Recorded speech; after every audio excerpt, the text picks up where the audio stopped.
Պարոն Աբրամյան, ձեզ համար սպասելի էր դատարանի որոշումը եւ արդյոք իրավական, թե այնուամենայնիվ քաղաքական վճռի որոշման հետ գործ ունենք։ Ցավոք պետք է արձանագրել, որ այս process-ի մեկնարկից ի վեր ողջ գործընթացում իրավական տերմինաբանությունը առհասարակ բացակայել է եւ ողջ գործընթացի հիմքում դա քաղաքական բաղադրիչն է եղել։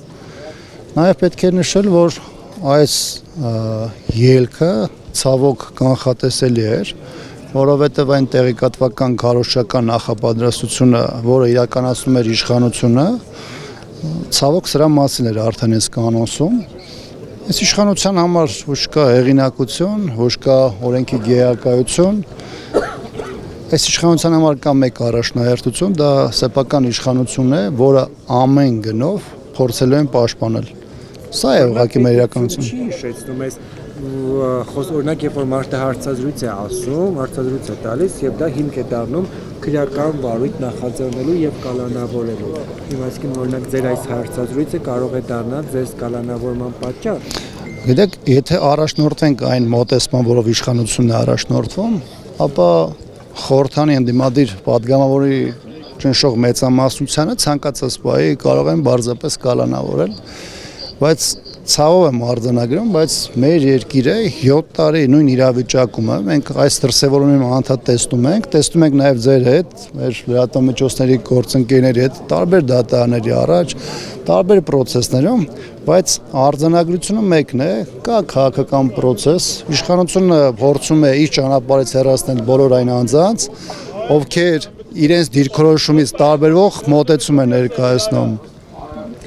Պարոն Աբրահամյան, տեսեք, Նիկոլ Փաշինյանը այսօր անդրադառնալով Սամվել Կարապետյանի այդ հայտարարության, ասում էր լեզուները չպտտվի նման բան ասեն ինքնիշխան Հայաստանին, ասում էր, որքան էլ մենք ժողովրդավար ենք, բայց ես կարող եմ այդ ժողովրդավարությունը մի կողմ դնել եւ անցնել գործի։ Արդյոք սա նաեւ, այսպես ասած,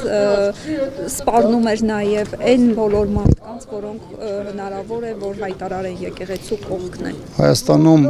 ժողովրդավարություն միայն գրված է տարբեր տեքստերում, Հայաստանում ժողովրդավարություն գոյություն չունի, որովհետև այն ամենը, ինչը ժողովրդավարության հետ առնչվում է, դա Հայաստանում որևէ ձևով կյանքի չի կոչվում։ Այս իշխանությունը բազմիցս հայտարարել է, որ այն ամենը, այն ինչ որ իրենց կարող է խոչընդոտել իրենց քաղաքական նպատակների իրացման համար, դրանք օրենքից դուրս ցանկացած քայլով փորձելու են նրանց դեմը առնել։ Հիմա մեր իրավիճակը ոչ ստանդարտ իրավիճակ է, Հայաստանում 7 տարուց ավելի է, այս իշխանությունը անում է այն, ինչ իր համար իր քաղաքական կմահաճույքներն է պահանջում, նրա համար չկա օրենք, օրինականություն, սահմանադրություն, նա պատրաստ է ցանկացած պահի տրորել այն ամենը, ինչը կապված է ժողովրդավարության հետ, եւ այսօր դրա դրսևորումներից մեկն է եղել։